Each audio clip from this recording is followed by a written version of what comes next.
Buenas noches con todos. Es para mí un verdadero honor y suerte poder cerrar este tan interesante ciclo de conferencias, ¿no? Se ha hablado sobre economías asiáticas, sobre economía conductual, sobre econofísica. En mi caso yo voy a dar la perspectiva de la economía ecológica, ¿no? Y digo que tengo suerte en poder cerrar porque tengo la oportunidad, digamos, de hacer una especie de visión global, resumida, de esto, ¿no? El título general de este evento es Hacia nuevos horizontes y perspectivas en economía, 4 visiones. Reflexionemos un poco sobre esto, se nos habla hacia nuevos horizontes. Esto implica que hay un horizonte que es el normal, el tradicional, el común. Entonces yo creo que para contextualizar bien este evento tenemos que comenzar entendiendo esto, ¿no? Encuentro que hay un auditorio variado, entonces no necesariamente tengo que presuponer que todas las personas saben lo que es el contexto común, estándar u ortodoxo de la economía. Entonces, en teoría económica hay un paradigma convencional. Este paradigma convencional es básicamente la teoría neoclásica, ¿no? Que yo principalmente llamo para fines de discusión economía ortodoxa, ¿no? Ortodoxo, derivado de vocablos griegos, quiere decir la creencia correcta en términos sociológicos, o sea, lo que la sociedad acepta como lo correcto. Aquí, por supuesto, no hablo de la sociedad de todas las personas del mundo, sino de la sociedad científica de entre los economistas. Entre los economistas, básicamente, se considera como correcta o como establecida la teoría neoclásica, ¿no?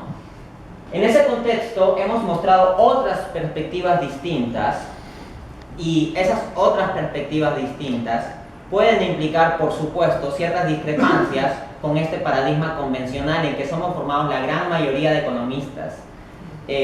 Lo que son directores de bancos centrales, o llegan a ser presidentes, o ministros de economía, o de hacienda, o altos funcionarios ejecutivos, están principalmente formados dentro de la teoría ortodoxa, teoría convencional, pero nos encontramos con que el mundo que tenemos actualmente no es el mejor de los mundos posibles, ni siquiera es suficientemente bueno, es un mundo con muchísimos problemas, y en especial en el campo económico.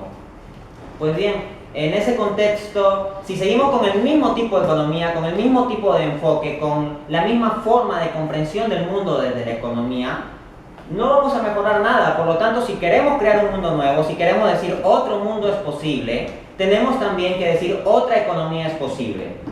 Y así pues, este evento creo que es bastante importante porque permite mostrar que hay otras formas de ver la economía, ¿no? En el caso, por ejemplo, de la exposición del profesor Aquino sobre las economías asiáticas, nos encontramos con que la teoría económica convencional se ha construido principalmente por teóricos en el contexto de Estados Unidos e Inglaterra. Entonces hay un fuerte sesgo cultural, ideológico o hasta filosófico de la teoría económica. El abrirnos a otras realidades y examinarlas, como las economías asiáticas, no solo puede, sino que debe llevarnos a reformular nuestra comprensión de la teoría económica. Quien se tome en serio la experiencia de los países del este asiático en su desarrollo, creo que tiene que repensar muchas cosas sobre el tema de intervención del Estado, derechos de propiedad y muchas cosas más, ¿no? De otro lado, siguiendo con este breve recuento, tenemos a la economía conductual, ¿no? E incluso se habló sobre los sesgos cognitivos, heurística, que podamos tomar decisiones erróneas o que podemos ser influidos simplemente por la forma en que nos presentan los problemas. La economía convencional asume que somos sujetos racionales, que tomamos decisiones en base a la consideración racional de toda la información, una consideración objetiva, ¿no? Entonces, para la economía convencional somos como una especie de Superman, ¿no? Pero como bien se mostró en ocasiones y en general, nos parecemos más a Homero Simpson. Asimismo tuvimos a la econofísica, ¿no? Y en el caso de la econofísica se tocó un tema interesante, la posibilidad de patrones universales. Es decir, ¿es posible crear una sola teoría, un solo enfoque teórico o metodológico que abarque absolutamente toda la realidad económica? ¿No? Por ejemplo, en la física se busca una teoría del todo, una teoría que unifique la cuántica con la relatividad, ¿no? Las teorías de los fenómenos muy pequeños con la teoría de los fenómenos en general grandes o macroscópicos. Pues bien, entonces en física hay una idea de unificar toda la realidad física en una sola explicación. ¿Es posible eso en economía? Eso lleva a un conjunto de cuestiones también filosóficas, es decir, si vas a examinar cuestiones interdisciplinarias, relación entre economía, psicología, física, etc., eso va a estar abarcado por algo más amplio, trascendente, que en este caso sería la filosofía. En física posiblemente se pueda lograr una teoría del todo porque los átomos son los átomos, sean chinos o peruanos, o sea, un átomo en China y un átomo en Perú son los átomos y tienen sus leyes y la composición química del agua es la que es. Sin embargo, los hombres estamos afectados por contextos culturales y es más, tenemos libre albedrío, o al menos es una noción filosófica que habría que discutir. Si los seres humanos tenemos libre albedrío, ¿es realmente posible una teoría del todo para explicar absolutamente todo en la economía? En todo caso, se están realizando aproximaciones interesantes desde otras nuevas perspectivas y creo que en gran parte superando a lo que era la teoría convencional. Otra pregunta que se podría plantear, y ya con eso cierro esta introducción, es: ¿todos estos nuevos aportes pueden incorporarse consistentemente en el mismo marco de la economía convencional? ¿O realmente para incorporar de modo coherente y serio estas cosas hay que reformular gran parte de la epistemología y forma de construcción teórica de la economía convencional? Es una pregunta que dejo a consideración. Bien, entonces el tema que voy a tratar es economía ecológica, ¿no?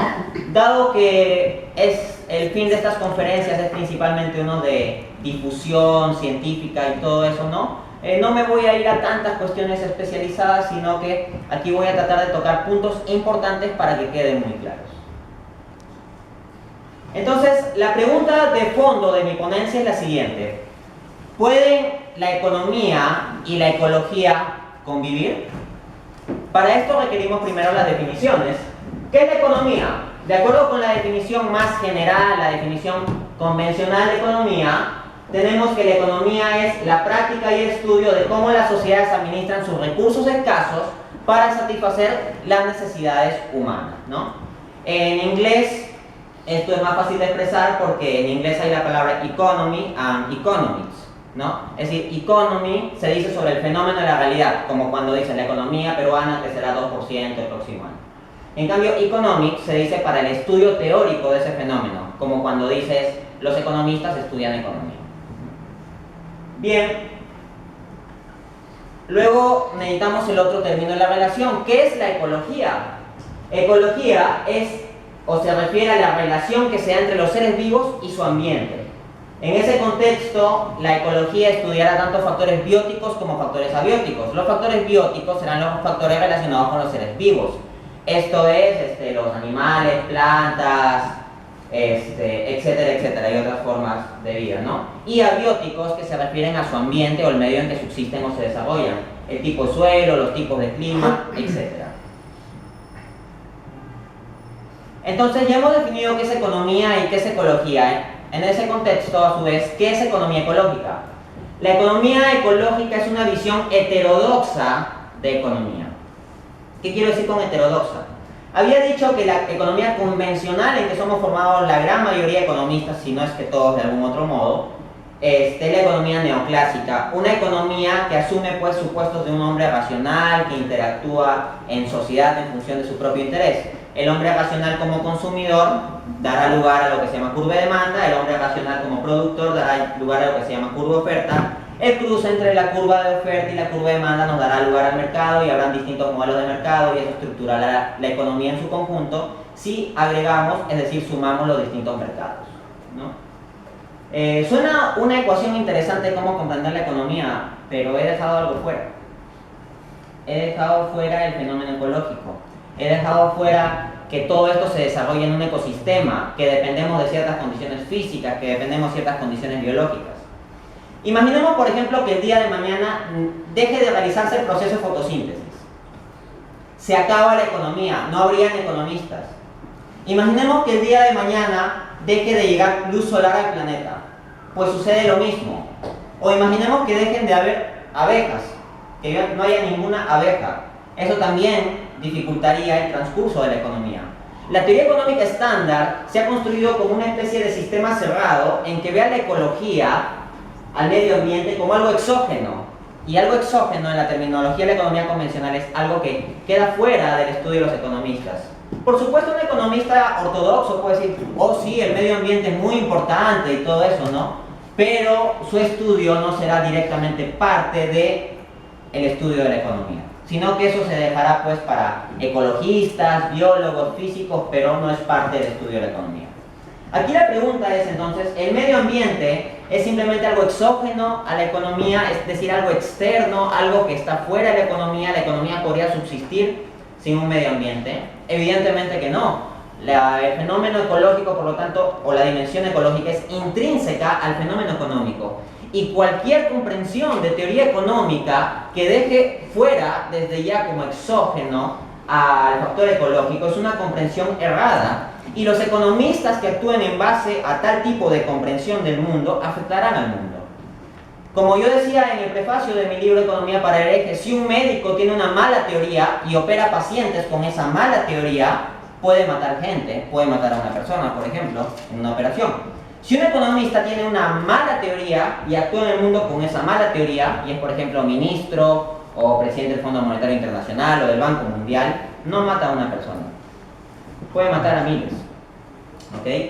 Y no solo por el efecto directo de temas de pobreza y desigualdad, sino por los efectos sobre el planeta. Es decir, si tenemos una economía, una teoría económica, una visión de economía que no toma directamente en cuenta el medio ambiente, al momento de actuar sobre el mundo y construir la economía real y la política económica, se puede estar afectando ese mismo medio ambiente, que es no lo exógeno, sino, como digo ahí, la condición de posibilidad intrínseca para que sea el fenómeno económico. Si no hay ecología, no hay economía. Entonces, viene la pregunta de fondo de la conferencia. ¿Pueden convivir la economía y la ecología? En teoría la respuesta es sí. Piensen simplemente, suena parecido. O sea, economía, ecología, uno termina en nomía, la otra en logía, no hay mucha diferencia. Puede parecer algo meramente anecdótico, pero la verdad es que es profundo. Etimológicamente, derivándolo del griego, economía, del griego oikos nomos, significa correcta administración de la casa. Oikos significa en griego casa y nomos significa orden racional de las cosas, ¿no? Entonces poner un orden racional en la casa. Por su parte, ecología viene de los vocablos griegos oikos y logos, que significa orden racional de la casa, ¿no? El vocablo logos, para los pensadores griegos, significaba pues la racionalidad subyacente al universo y las cosas. Entonces, economía y ecología, es decir, la correcta administración de algo y el orden racional de ese algo, son perfectamente compatibles. Entonces, aquí lo que es en común es el término oikos, ¿no? Que significa casa. Pues bien, ¿cuál es nuestra casa? En última instancia, nuestra casa es el planeta Tierra. ¿Ya? Y hay que entenderlo así. Por ejemplo, una casa mal administrada es una casa sucia, o una casa donde se esté cayendo una pared, o una casa donde haya goteras, se piensa que es una casa mal administrada. Pues bien, extrapolemos eso al planeta. Hay la posibilidad de que estemos administrando mal nuestra casa más fundamental, es decir, el planeta. Por lo tanto, la pregunta es pertinente. ¿Pueden convivir economía y ecología? Como digo, en teoría sí, pero ahora vamos a verlo en la práctica, ¿no? Porque del dicho al hecho, en general, en este mundo tan complejo, hay mucho trecho. Entonces, yo apunto a que la realidad es muy distinta y voy a señalar un conjunto de cuestiones que muestran este quiebre, esta contradicción en nuestro sistema actual entre lo que es la economía y la ecología. Pues bien, así tenemos la depredación de recursos. Como pueden ver en la imagen, es como que se está picando el planeta Tierra. Todo proceso productivo no surge de la nada, sino que requiere recursos. A los economistas en la universidad nos enseñan la famosa función de producción. De acuerdo a la función de producción, para producir bienes, la ecuación del caso sería Q es igual a F de K y L. Es decir, con capital y trabajo, combinándolos con una tecnología, se producen bienes. Pero hay algo que esta función que nos enseñan a todos los economistas como una verdad indiscutible deja fuera del marco. Materias primas. Esto lo desarrollo en el libro 2 de mi libro Economía para herejes. Acá lo explico resumido porque en este caso si leo la cita es un poco más larga. Piensen que quieren producir un pastel, ¿ya? Y consiguen bienes de capital, es decir, las herramientas para la producción. Pateas, cajas, cucharas, horno, etc. Ahora imaginen que tienen también toda la fuerza de trabajo, su propia fuerza de trabajo con su habilidad para hacer pasteles o la de un cocinero que han contratado. ¿Podrán producir pasteles con eso? La respuesta es no, falta algo muy importante. Harina, huevos, leche, azúcar, etcétera, etcétera, etcétera. Entonces la teoría económica que se nos da convencionalmente es como el primer caso, o sea, como que solo pudiéramos producir con bienes de capital y bienes de trabajo, pero no, hay que partir de materias primas y la función de producción con la que se adoctrina a los economistas en la universidad no toma en cuenta esto. Pues bien, si no tomamos en cuenta que estamos partiendo de materias primas, por supuesto que en la práctica vamos a terminarlas depredando.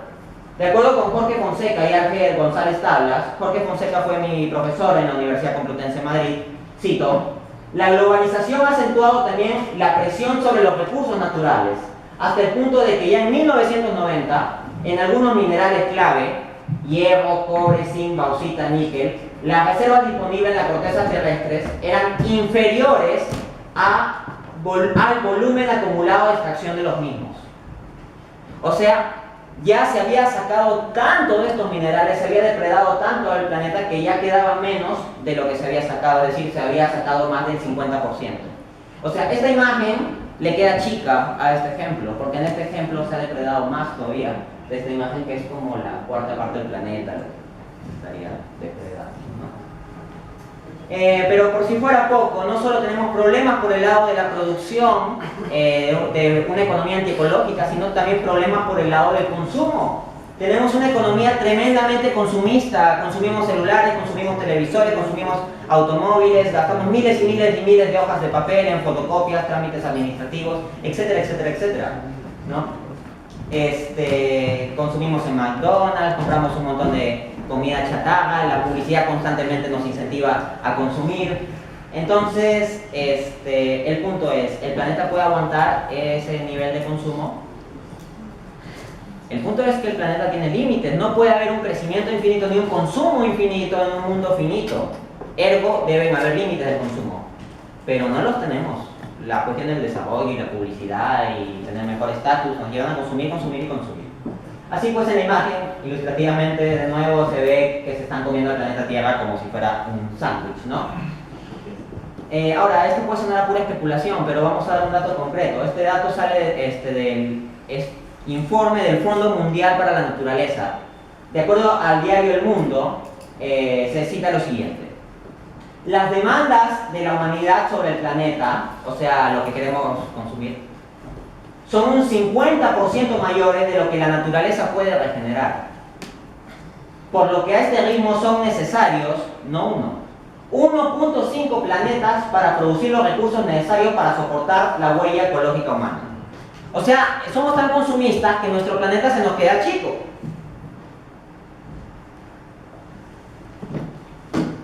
Bien, capaz si Adán y Eva salieron del paraíso es porque lo depredaron, ¿no? Pareciéramos eso. De hecho, hay un filósofo peruano, se llama Ricardo Paredes Basalo, que escribe un libro titulado La plaga humana. Y él toma la definición de plaga, de acuerdo al diccionario, y en base a esa definición muestra que los seres humanos respecto del planeta Tierra tenemos la característica de plaga, ¿no? Y bueno, como él es un filósofo bastante pesimista, materialista y nada humanista, se pregunta ¿qué se hace con una plaga? Pues se la extermina, ¿no? Y no lo hizo retóricamente, o sea, el tipo sí lo ve como solución. Por si fuera poco, ya los dos problemas precedentes, tenemos el problema del desarrollismo. A un presidente no se le pregunta cuánto ha mejorado civilizacionalmente a la sociedad, o moralmente, o éticamente, o metafísica, o teológicamente, o la estructura política e institucional. Se le pregunta principalmente y se lo juzga en función de el crecimiento del PIB, el crecimiento del Producto Bruto Interno. La sociedad, en los medios de comunicación, los políticos, los economistas viven obsesionados con hacer crecer el PIB. Y todos los países están obsesionados con llegar a un tipo de desarrollo, pues, de grande riqueza para todos, etcétera, etcétera. Y suena muy bonito, ¿no? Que todos lleguemos a ser como Estados Unidos, ¿no? Qué bacán el sueño de que hasta los países más pobres de África pues sean como Estados Unidos. Ya está bien en teoría, pero veámoslo en la práctica. Esta es una cita de Economía para Herejes 293. Entonces, tenemos lo siguiente. Ahora abre los ojos y piensa. Veamos un ejemplo sencillo. Piensa por un momento que todos los países alcanzan el desarrollo. Piensa que todos son ricos. Ahora piensa que todos los africanos comienzan a consumir tanto alimento como los estadounidenses. Es decir, 100.000 millones de africanos respecto de 300 millones de estadounidenses. que todos los habitantes de la India, todos los indios, comienzan a gastar tanta luz como los noruegos. 120 millones de indios contra 5 millones de noruegos. Que todos los sudamericanos comienzan a consumir tanto combustible como los ingleses. 30 millones de sudamericanos contra 55 millones de ingleses. ¿Podría el planeta soportar todo eso?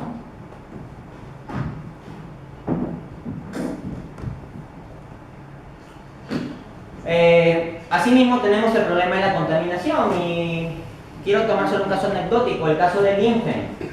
Linfen es la ciudad más contaminada del mundo. Les invito a hacer un ejercicio. Cuando van a su casa hay una aplicación muy interesante que se llama Google Maps, ¿no? Que bueno, todo el mundo ha entrado a Google Maps a buscar su propia casa, ¿no? Pero se pueden buscar otras cosas también. En Google Maps lo que puede hacer es ver diversos sitios del mundo, calles, etc. Pero hay una aplicación más específica, más detallada que se llama Google Earth, ¿no? Que es ya para ver en términos más físicos, ¿no? Las cosas.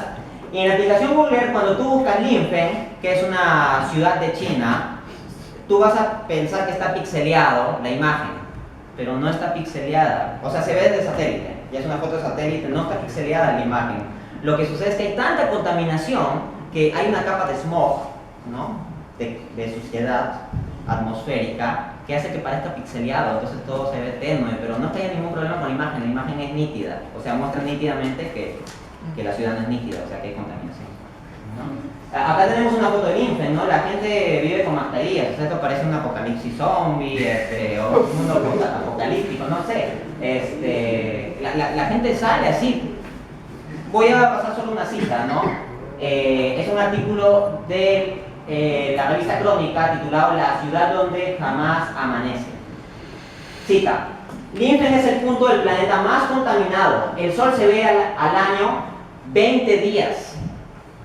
Ojo. Respirar una jornada por sus calles equivale a fumarse 30 cajetillas de tabaco. Los padres se quejan de que sus hijos no ven las estrellas. Viaje al futuro si no remediamos la contaminación. Se recuerda que en la primera ponencia se explicó que en unos poquísimos años China estaba consumiendo más cemento que Estados Unidos en todo un siglo. A su vez, Joseph Stiglitz explicaba en su libro Cómo hacer que funcione la globalización que el gran contaminante había sido Estados Unidos, pero que China en los últimos años a pasos agigantados estaba contribuyendo a la contaminación. Pues bien, la ciudad más contaminada del mundo es en China. Asimismo tenemos el problema de los residuos. Es precisamente el problema de la entropía, es decir, al no poder haber una eficiencia productiva al 100%, siempre van a generarse algún tipo de desperdicios que no siempre tampoco se van a poder reciclar al 100%, por lo tanto el problema de los residuos es algo estructural de transcurrir económico, ¿no? Acá podemos ver una foto donde hay dos chicos africanos en un basurero. Esto queda en Ghana, ¿no? Un país de África.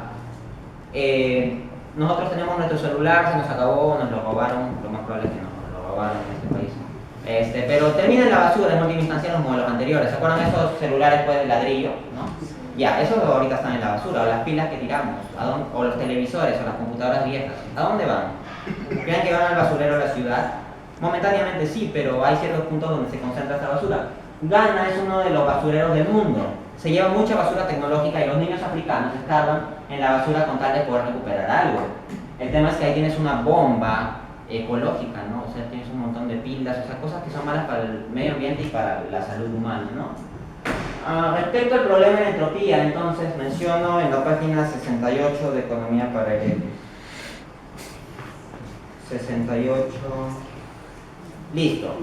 Y eso por no mencionar el problema de los residuos y la contaminación ecológica que implica todo proceso productivo. En efecto, dado que por causa de la ley de la entropía es imposible llegar a un 100% de eficiencia, producir algo siempre y necesariamente generará un residuo o desperdicio, que debe ser tratado. Es decir, luego de hacer una torta es necesario limpiar la cocina y lavar los utensilios. Y lo mismo vale para el planeta Tierra en su conjunto, lo cual imprudentemente no estamos haciendo.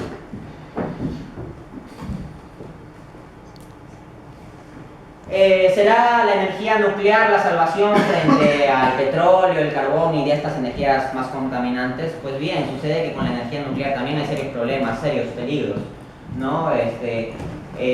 Capaz ya saben de dónde es esta foto. Esa foto en la diapositiva es de Chernóbil. Es una como ciudad de juegos abandonada, ¿no? Que es una de las partes, digamos, más tristes de lo que ha quedado Chernóbil, donde hubo un problema pues, nuclear muy fuerte.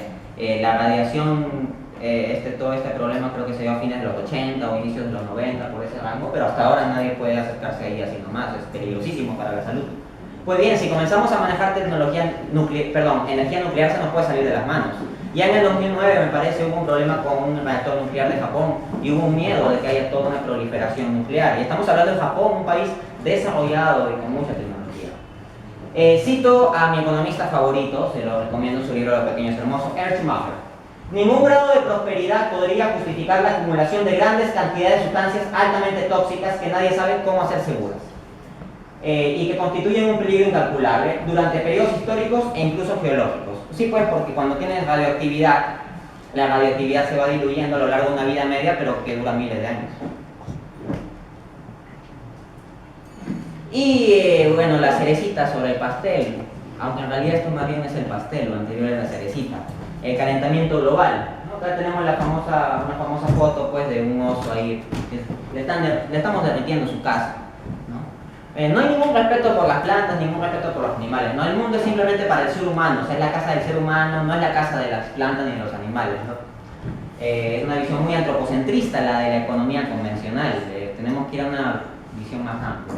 Por eso hablamos de una economía ecológica. Pues bien, cuando yo estaba en primer ciclo de la universidad nos dejaron leer un libro titulado ¿Cómo hacer que funcione la globalización? De Joseph Stiglitz, ya lo cité. Hubo una frase que especialmente me impactó. Voy a contar brevemente algo. Cuando yo tenía 10 años, estaba en el colegio primaria y la profesora nos habló sobre el problema del calentamiento global y nos lo explicó.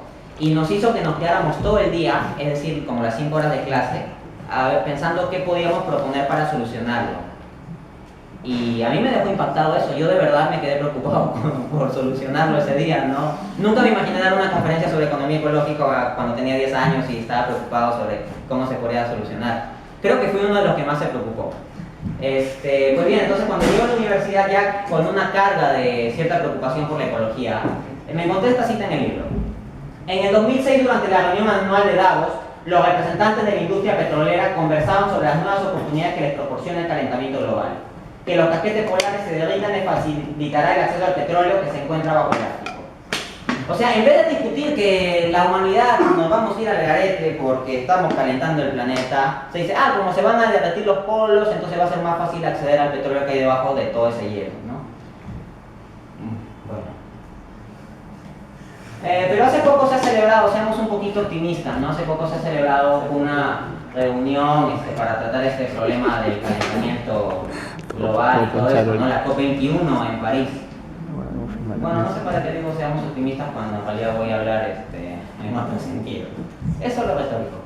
Entonces, cito a Gustavo Carrasquel y Viviana Camacho en su artículo La COP21, el fracaso y sus razones. A propósito de la firma del Acuerdo de París, hábilmente el juego político logró, utilizando las siempre malintencionadas letras pequeñas del contrato, una cláusula donde se concede a criterio de cada país la beligerancia que le permite decidir si aplicar o no los acuerdos donde verdaderamente se cumplan las legislaciones y tratados internacionales. Es decir, las partes específicas que tendrían que ver con acciones concretas de reducir emisiones no son legalmente vinculantes. Esto quiere decir, no hay una obligación legal absoluta y férrea de cumplirlos. Entonces, me acuerdo que sí es muy bonito las esperanzas y las conversaciones y la buena voluntad, pero de buena voluntad está hecho el infierno, y como ustedes saben, el infierno es un sitio caliente, como bien puede ser nuestro planeta, si seguimos con buenas voluntades en vez de hacer acuerdos legalmente vinculantes para reducir emisiones. Conclusión, por tanto, lo leo de ahí directamente.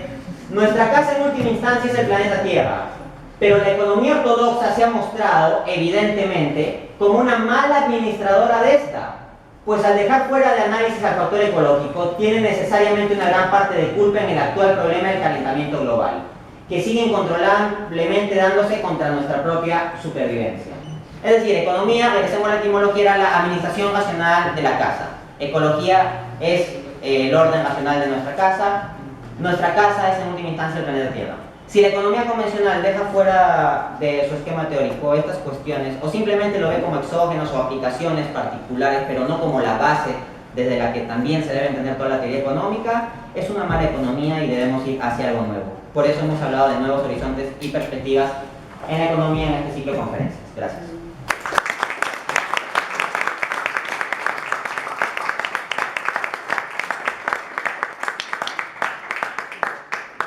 Bien, ahora me traerán de preguntas, imagino, o capaz me dejarán tranquilo. ¿Hay preguntas? Sí. Para mí, pero ¿cuál es la propuesta? O sea, ¿qué propuesta tiene la economía actual o qué nuevo enfoque paradigma se propone de la economía para parar esa neurosis de la superproducción y el superconsumismo y todo este tema? Perfecto. Porque todos los países que ya quieren crecer y crecer 10%, crecer el 6%, crecer lo máximo, y eso implica fomentar también el consumo, ¿no? Te agradezco tu pregunta porque va a permitir complementar cuestiones de la exposición. Voy a dar propuestas muy rápidas, muy simples, no voy a entrar a fondo, pero sobre cada punto, ¿no? Sobre la depredación de recursos. En teoría económica, en la función de producción que estudiamos, debería incorporarse el factor ecológico de modo explícito. Cuando los economistas tengan más conciencia de eso, cuando actúen en la realidad, tendrán en cuenta que toda producción se da en base a recursos. El ponente que me precedió habló sobre el tema de la entropía. Los economistas deberían tener una seria comprensión de lo que es la entropía y lo que implica para los sistemas. Asimismo, debería concientizarse a la sociedad sobre este tema de depredación de recursos a un nivel específico de qué recursos se depredan en cada país y imponer normativa. En cuanto al consumismo, tenemos que generar ciertas legislaciones que también pongan ciertas cotas, ciertos límites sobre el tema de la publicidad. Bastante el consumismo se va por ese lado. Otra cosa que es terrible es la obsolescencia artificial. O sea, nos venden una computadora que podría servir mucho tiempo, pero ya está programada para que dentro de tantos años se malogre. Y lo mismo con celulares. La obsolescencia artificial crea tanta basura que es una carga ecológica tremenda y es eso, artificial. O sea, esos bienes podrían durar más. Nosotros mismos, ¿qué podemos hacer? Hacer durar más nuestras cosas. ¿Por qué siempre comprarnos las cosas de última generación cuando lo anterior sirve? ¿No? Y bueno, lo anterior, bien, el tema del desarrollismo también. Tenemos que sacar esa visión, esa mentalidad de que crezca el PPI es la única cuestión importante en la vida o la única cuestión importante de un gobierno. No, hay otros aspectos. Incluso puede haber un mayor bienestar con mejor redistribución aunque haya menos crecimiento. El fin de la economía no es el crecimiento económico, es el bienestar. Y uno dirá, no, pero necesitamos seguir creciendo porque en el mundo hay gente que tiene hambre y a esa gente no le llega el alimento. Amartya Sen, premio Nobel de 1998, demostró que si a la gente no le llega el alimento no es porque falte producción de alimentos, sino porque no se distribuye bien, ¿no? Entonces tenemos que poner énfasis más en el tema de la distribución y exigir eso dentro del debate político. Estamos el próximo año en un periodo electoral. No exijamos simplemente proyecciones sobre crecimiento, que el Perú crecerá tanto por ciento y contentos todos. Hay más cuestiones claves que tratar y como ciudadanos tenemos que hacer presión. La contaminación, pues, bien, no contaminemos nosotros mismos. Este tema de la entropía también es importante para entender la contaminación. Los economistas tienen que verlo cada vez más. Se tienen que hacer acuerdos legalmente vinculantes para comenzar a limitar la contaminación y tenemos que ir trasladarnos hacia energías limpias. Ahora uno dirá, no, pero esas tecnologías limpias no nos permiten producir tan rápido o a tan gran escala. Oiga, pero tal vez tengamos que vivir a una escala menor. Tal vez nuestro consumismo y esa gran escala no es consistente con el planeta. El problema de los residuos, ya mencionaba, limitar la obsolescencia artificial, por ejemplo. No, ya sobre el peligro de la energía nuclear también debemos trasladarnos hacia energías alternativas, eólica, solar, etc. En gran parte de esas tecnologías alternativas no están tan desarrolladas, no es porque sean intrínsecamente ineficientes, sino porque la mentalidad científica, los desarrollos técnicos están abocados a las tecnologías más contaminantes. Debe haber mucha inversión en desarrollar mejor tecnologías alternativas. Esa es una cuestión de política pública. Calentamiento global, lo mismo, acuerdos internacionalmente vinculantes, ¿no? En resumen eso, tengo que decir algo resumido por supuesto, porque hablar de propuestas es mucho más amplio. Digo algo rápido, pero esta conferencia es una introducción, por supuesto, gente inteligente como tú va a ampliar estas cuestiones. ¿Alguien más? Bueno, sí, hay varias cosas que tratar, pero bueno, obviamente el tiempo es bien corto, ¿no? Sé que hay el señor Silva también conoce el tema de física, quizás por ahí también nos podría ayudar en ese tema. No sé si ustedes han escuchado hablar del doctor Sarabá. ¿No? ¿Quién fue el doctor Sarabá, que ya falleció hace unos años? Le decían el doctor Salsa, ¿no? Fue un congresista, ¿no? Al margen de su tema político, yo no voy a tratar ese tema, no quiero irme por ese lado ni que me malinterpreten. Él tiene un hijo, debes haber escuchado de él, o deben haber escuchado, el doctor Delgado, ¿no? No sé si su apellido también Delgado Aparicio, pero es Delgado, que llevó una especialización en física nuclear en la Universidad de Princeton. Como ustedes saben, la Universidad de Princeton en Estados Unidos es una de las universidades en física nuclear más prestigiosas, quizá la más prestigiosa. Él era egresado de la Universidad Católica, fue becado y ha ganado un premio. Ha hecho un desarrollo sobre física nuclear. Sé que tú como ponente no estás a favor de la energía nuclear, pero que me corrija el señor Silva si me equivoco, hay dos tipos de energía nuclear. Una es la energía de fisión nuclear, que consiste en separar los átomos, y eso ocasiona las bombas, ¿no? Las bombas atómicas, todo eso, ¿no? Los misiles nucleares. Ese es el caso de Chernobyl. El otro tipo de energía nuclear es la energía de fusión nuclear, o sea, no es separar átomos, sino unir átomos. En eso se ha basado el hijo de Sarabá, el físico nuclear que menciono. En Francia, al sur de Francia, en la localidad de Cherejade, ya las mayores potencias del mundo están invirtiendo alrededor de 20.000 millones de euros en una planta que se llama ITER, que en latín significa el camino. Ustedes pueden entrar a la página web y van a encontrar, ¿no?, día a día cómo se van desarrollando la ejecución de la construcción de la planta de fusión nuclear. ¿Qué significa esto? Esta planta de fusión nuclear, que no es para crear armas, sino es una planta es una planta de fusión nuclear, ¿no?, donde se va a utilizar el hidrógeno para producir combustible, ¿no? Y este hidrógeno obviamente se va a obtener del H2O, ¿no?, del agua, ¿no?, que es un componente del agua. Es no contaminante. Si explotara la planta, el hidrógeno se desvanece y puedes consultar a un físico, no va a pasar, te lo garantizo. Es cero contaminante. Lo que tú estás hablando, el tema de la ecología, forma parte de lo que se conoce como el desarrollo sostenible. Para quienes estamos familiarizados con economía del desarrollo, sabemos que el desarrollo sostenible está sobre tres patas, sobre tres pilares, ¿no? La ecología, o sea, la naturaleza, la población y el bienestar, ¿no?, económico, social. Si tú logras esas tres patas, ¿no?, o si tú estableces esos tres pilares, puedes lograr el desarrollo sostenible. Ahora, la ecología critica el tema de la naturaleza, ¿no?, la depredación. Justamente esta planta que se está construyendo en Cherejade, en Francia, esta planta de fusión nuclear, que ya es una realidad, estamos hablando de realidades, no de teorías. Estamos aplicando la teoría a la realidad. Va a desarrollar el hidrógeno como un combustible alternativo. ¿Qué pasa con el hidrógeno? El hidrógeno es más potente que cualquier energía actual, cualquiera. La otra posibilidad sería que traigas hidrógeno en los anillos de Marte, pero eso va a tardar mucho tiempo. Pero ese hidrógeno se va a utilizar como combustible en las industrias en el futuro, obviamente que va a tardar algunas décadas, y vas a obtener potencia en las máquinas, en las industrias, cero contaminación y desarrollo económico, ¿no?, y obviamente social. O sea, estás logrando el desarrollo sostenible. O sea, no te estoy diciendo que lo que tú estás exponiendo está mal. Yo también tengo inquietud por la naturaleza, pero creo que la energía nuclear bien llevada puede darnos grandes satisfacciones. Ya se está especulando inclusive utilizar una variante de esa energía nuclear, obviamente que en el futuro, para viajar a Marte, porque ya sabemos que hay un robot que ha estado explorando Marte, ¿no?, y sabemos que se quiere poblar Marte. Inclusive ya hay bases en Estados Unidos donde reproducen, ¿no?, parece que fuera una base de los dibujos animados, ¿no?, una cápsula, y resulta que tú entras, es una ciudad fabulosa, ¿no? Eso hace décadas, ¿no? O sea, se está simulando ya la vida marciana, ¿no? ¿Y cómo lo vas a transportar todo? Obviamente con una variante de la energía nuclear a velocidades tremendas, ¿no?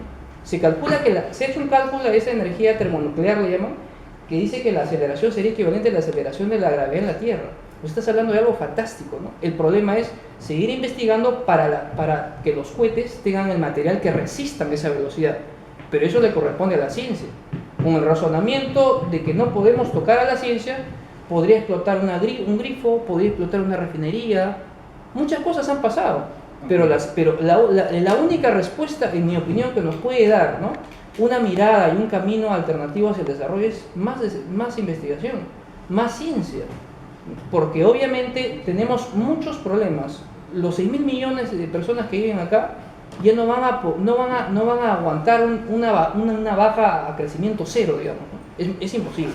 Okay. Es imposible. O sea, lo que yo te quiero decir es de que hay trabajos y hay investigaciones y aplicaciones que son alternativas. Para terminar, el hijo de Sarawak, que ha ganado un premio, está viajando a Francia, porque el problema es de que la resultante de la energía que se aplica todavía no es mayor a la que se invierte.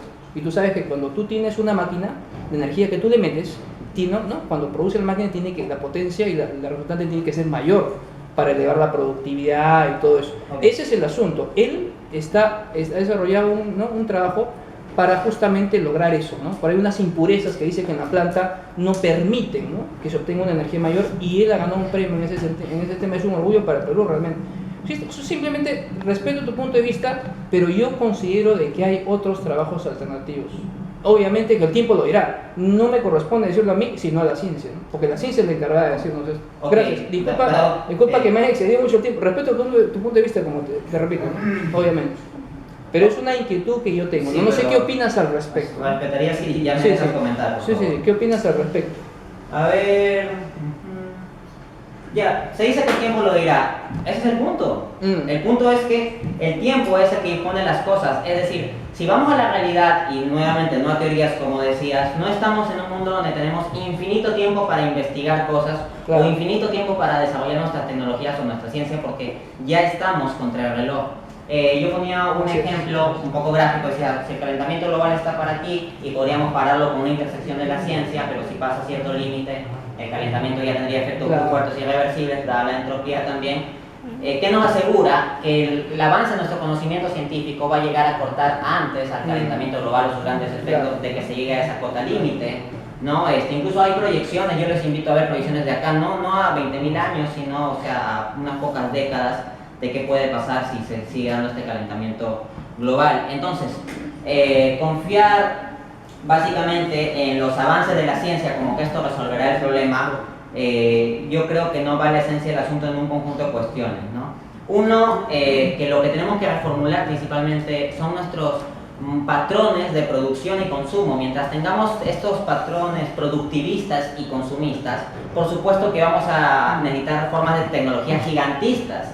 Pero si vamos hacia patrones de producción y consumo más consistentes con el entorno en el que estamos, lo que llamaba Ernst Schumacher tecnología intermedia, no necesariamente tenemos que acudir a formas de energías que podrían considerarse gigantistas. En ese contexto, Ernst Schumacher, apostando fue por lo que él llamaba una tecnología intermedia y unas economías de pequeña escala para la sustentabilidad, tenía discrepancias respecto del tema de la energía nuclear. Entonces, primero tener en cuenta eso, la clave es cambiar nuestros patrones de producción y consumo, y eso puede hacer que otras formas de tecnología menos gigantistas puedan ser útiles. Podrían coexistir también, ¿no? Podrían coexistir, ¿no? Sí, podría haber paneles solares, nuclear, es correcto, ¿no? quiero seguir desarrollando precisamente. Ese es otro punto. Claro. No necesariamente estaría diciendo pues que se elimina al 100% claro, la energía nuclear. Como bien se ha señalado, hay aplicaciones donde resulta necesario. Por ejemplo, para viajar fuera del planeta, por supuesto que necesitamos tecnologías gigantistas, ¿no? No me imagino pues que con tecnología eólica, soplando, los cohetes van a subir. Por supuesto necesitamos las tecnologías gigantistas. Pero el punto es, utilicemos las tecnologías gigantistas como para hacer despegar un cohete, no para producir una bolsa de chisitos. ¿Ya? Claro. Ese es el punto, y eso va con el tema de cambios de patrón de producción y consumo, pero por supuesto que la tecnología nuclear tiene que tener su lugar. Está muy bien la distinción que has hecho también entre la fisión y la fusión, ¿no? Sí. Siendo la fusión menos riesgosa. Sin embargo, no hablaría tampoco de riesgo cero. En primer lugar, porque no tenemos todos los conocimientos científicos para hablar realmente de riesgo cero. Ni siquiera en medicina se puede hablar de esto, y esto tiene implicancias médicas. El hecho de crear grandes proyectos de tecnología nuclear, sea por fusión o por fisión, de todas maneras tiene sus riesgos. Para poner una analogía, pensemos en el CERN. El CERN se está generando el llamado colisionador de hadrones. Lo que se quiere es reproducir las condiciones de inicio del universo, el Big Bang, y para eso se quiere utilizar antimateria. El punto es que si se les pasa la cantidad de antimateria utilizada, esa antimateria puede comenzar a succionar la materia alrededor, y se pueden terminar succionando todo Suiza o Europa y todo eso. Entonces, hay que pensar en esos problemas, ¿no? Como decía Japón, por ejemplo, que tiene un gran desarrollo tecnológico, o sea, cuando hubo un maremoto que lo golpeó y hubo problemas con las centrales nucleares, de todas maneras hubo miedo, ¿no? Claro. Otra cosa, cualquier gestión de las formas de energía que puedan tener cierto peligro, en especial la nuclear, implica entropía. No va a haber un 100% de eficiencia y por lo tanto siempre tenemos que enfrentar el problema de residuos. Y ahí enfrentamos también el problema de la radioactividad. Entonces la radioactividad de ciertos elementos no es que de un día a otro lo podemos eliminar. Al menos hasta ahora no tenemos conocimientos científicos para hacerlo. Y confiar en que lo podamos hacer antes de que el calentamiento global nos pase factura es un poco arriesgado. Por lo tanto, en primera instancia sí plantearía hacer un esfuerzo hacia tecnologías alternativas, sin excluir por supuesto la energía nuclear, solo que tendría su lugar, ¿no? Porque a veces se está hablando de la tecnología nuclear como la solución al paradigma del petróleo y el carbón. No, es simplemente una tecnología más que hay que tomar como alternativa. Para cerrar, ¿qué hacemos los economistas para diversificar el riesgo? Para diluir el riesgo, para tratar el riesgo, diversificamos, es decir, tomamos muchas formas, ¿no? Dicho coloquialmente, no hay que tener todos los huevos en la misma canasta, porque si tienes todos los huevos en la misma canasta y se te cae la canasta, se te rompen todos los huevos. Entonces, tener varios huevos en diferentes canastas es mejor. ¿Qué quiere decir esto? Que debemos tener energía eólica, solar, nuclear, etcétera, de diferentes tipos, ¿no? Pero, por supuesto, también considerar el riesgo de cada una, ¿no? Y ver qué cantidad, proporción o usos le damos a cada una de estas, ¿no?